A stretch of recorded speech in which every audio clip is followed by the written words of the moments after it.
Delhi Lal Qila blast 10 नवंबर 6:51 और उसके बाद कई लोगों की मौत और बहुत सारे लोग जख्मी। इस वक्त मैं उसी जगह पर मौजूद हूं और आज ब्लास्ट को हुए चौथा दिन है। और देखिए, इस पूरे मामले में जिस तरीके से जांच एजेंसियां हैं वो अभी जांच में जुटी हुई हैं, कई पहलुओं पर जांच कर रही हैं, सीसीटीवी फुटेज खंगाले जा रहे हैं। लेकिन इस वक्त भी लाल किले का ये पूरा इलाका जो है आप देख सकते हैं पूरी तरीके से बंद है। यहाँ पर मीडिया के लोग हैं और सुरक्षाकर्मी हैं। जहां आपको दूर वहां पर मैं आपको दिखाना चाहता हूं कि आपको दूर वहां पर जहां पर ब्लास्ट हुआ था वहां पर अभी भी सफेद पर्दे लगे हुए हैं। फॉरेंसिक टीम, एनआईए की टीमें, दिल्ली पुलिस की टीमें अभी भी मौके पर मौजूद हैं। और सबसे बड़ी बात यह है कि अभी तक जो बॉडी पार्ट्स हैं अलग अलग इलाकों से वो मिल रहे हैं। सुबह में यहाँ पर तकरीबन 400 मीटर की दूरी पर आप देख सकते हैं इसी गली के अंदर, ये जो गली आप देख रहे हैं जहां पर ये पूरा एरिया है, इसी गली के अंदर एक मानव अंग यानी कि बॉडी पार्ट मिला है। जिस तरीके का दिखाई दे रहा था उससे ऐसा लग रहा था कि वो किसी का आधा हाथ है, क्योंकि ब्लास्ट को लेकर कई ऐसी चीजें, कई ऐसे पहलू सामने आए जिसके बाद जांच एजेंसियां इस पूरे मामले में अब अपनी जांच को आगे बढ़ा रही हैं। जहां कई सीसीटीवी फुटेज सामने आए थे कि किस तरीके से ये धमाका हुआ और उस इतना तेज था कि गाड़ी के परखच्चे उड़ गए थे। और इसी के साथ साथ आप ये देख सकते हैं कि ये आपको जैन मंदिर दिखाई देगा। जैन मंदिर के ऊपर भी हमने आपको दिखाया था कि इसके ऊपर भी बॉडी पार्ट्स पाए गए थे। फॉरेंसिक टीम ने उसको अपने कब्जे में लिया है। लेकिन आज जो सबसे बड़ी खबर निकलकर सामने आई है वो ये है कि डॉक्टर उमर, जो फरीदाबाद में के अल्फला यूनिवर्सिटी में काम करता था, वहाँ पर पढ़ाता था, उसके कमरे से, और डॉक्टर मुजम्मिल जो इस पूरे मामले में एक तरीके से सरगना का रोल अदा कर रहा था, उसके पास से, उसके कमरे से डायरियां बरामद हुई हैं। उन डायरियों में जो तमाम नाम हैं और कोडवर्ड्स हैं वो उन पहलुओं पर अब जांच जो है आगे बढ़ रही है। अल्फला यूनिवर्सिटी का जो कैंपस का रूम नंबर 5 है और रूम नंबर 17 है, वहाँ से जो डायरी बरामद हुई है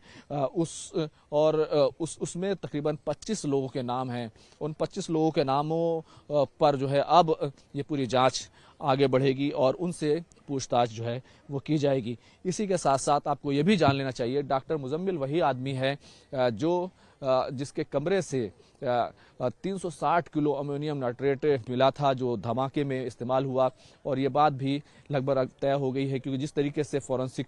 टीम जो है ने नमूने लिए थे और जिस तरीके से इस पूरे मामले पर जांच आगे बढ़ रही थी, उसमें दो पहलू काफ़ी अहम हैं। एक ये कि डॉक्टर उमर मोहम्मद, दरअसल एक ऐसा सीसीटीवी फुटेज सामने आया है जिसमें ये पता चला है कि डॉक्टर उमर मोहम्मद लाल किले की पार्किंग में कार पार्क करने से पहले तुर्कमान गेट पर गया था और तुर्कमान गेट पर वहाँ पर जो मस्जिद फैज़ इलाही है वहाँ पर वो पहुँचा और वहाँ जो है वो 15-20 मिनट वहाँ पर रुका रहा। अब वहाँ पर वो क्यों गया था और किससे मिला था, ये तमाम चीज़ें जो हैं वो अब कहीं ना कहीं जांच का विषय बनती जा रही हैं। और इसी कड़ी में अब जांच एजेंसियां इस बात को लेकर भी जांच कर रही हैं कि क्या उसने वहां पर कोई दिशा निर्देश लिया कि या फिर जिस तरीके से लाल किले की पार्किंग में वो 3:19 पर पहुंचा था और 6:22 पर वहां से निकला, इस बीच में उसने किससे संपर्क किया और जिस तरीके से उसकी गाड़ी के आसपास जो i20 HR26 की जो गाड़ी थी जिसमें वो बैठा हुआ था, क्योंकि अब बात ये साफ हो गई है और डीएनए को लेकर ये बात की पुष्टि हो गई है कि डॉक्टर उमर मोहम्मद ही कार चला रहा था, क्योंकि कुछ बॉडी के पार्ट्स मिले थे, कुछ बॉडी वहां पर मिली थी क्यों जो स्टीयरिंग में और नीचे जो ब्रेक होता है उसमें फंसी हुई थी, एक्सीलेटर में फंसी हुई थी। उसकी डीएनए जांच के नमूने लिए गए थे और 2 दिन पहले ही उमर मोहम्मद की जो मां है जम्मू कश्मीर से, वहां पर भी उसकी मां के नमूने लिए गए थे, वो नमूने मैच हो गए हैं। तो कुल मिलाकर ये साफ हो गया है कि डॉक्टर उमर ही इस पूरे ब्लास्ट की कार्रवाई को उसने अंजाम दिया और जिसमें वो खुद भी मारा गया। अभी दिल्ली पुलिस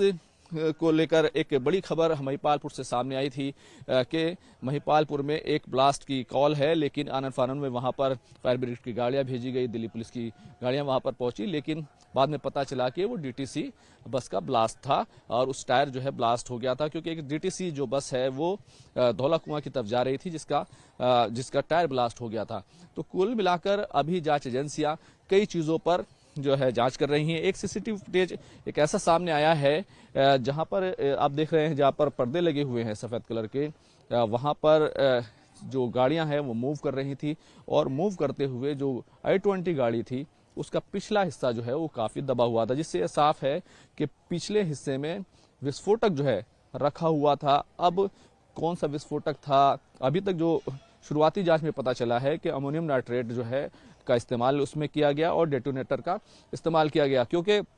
अमोनियम नाइट्रेट को भी धमाका करने के लिए एक बड़ा टेम्परेचर की ज़रूरत होती है, तो वो उसका इस धमाके में इस्तेमाल किया गया। इसके अलावा जो इस पूरे इलाके में उमर मोहम्मद क्योंकि काफ़ी लंबे वक्त तक रुका रहा था और ख़ासतौर से लाल किले की पार्किंग में जो रुका हुआ था, तो उस इलाके में 3:19 से लेकर 6:19 तक जो टावर का डेटा है उस डेटा को भी जांच एजेंसियां खंगाल रही हैं कि कौन कौन से फ़ोन जो है उस वक्त एक्टिव थे, किन से बातचीत हो रही थी और उमर मोहम्मद आखिर किस बात का इंतज़ार कर रहा था। तो ये तमाम चीज़ें जो है अभी जांच में जो है जांच के पहलुओं पर जो है कुछ सबूत जुटाने की कोशिश की जा रही है। अल-फलाह यूनिवर्सिटी में भी अभी जो जांच पड़ताल है वो अभी जारी है, क्योंकि जहां i20 को लेकर जो कार थी जिससे ब्लास्ट किया गया, उसके साथ एक कार और भी इको स्पोर्ट्स को भी बरामद कर लिया गया है, जिसके लिए कल दिल्ली पुलिस ने हाई अलर्ट जो है जारी किया था और हरियाणा पुलिस ने उसको हरियाणा के फरीदाबाद से ही उसको बरामद कर लिया है। अभी उसकी जांच की जा रही है,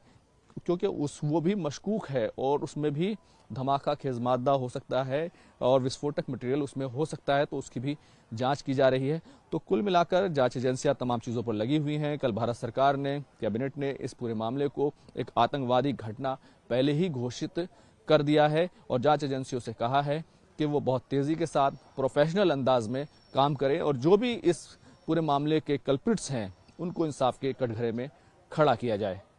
कैमरामैन मुनमुन सिंह के साथ खुर्रम शहजाद, न्यूज़ 18 दिल्ली।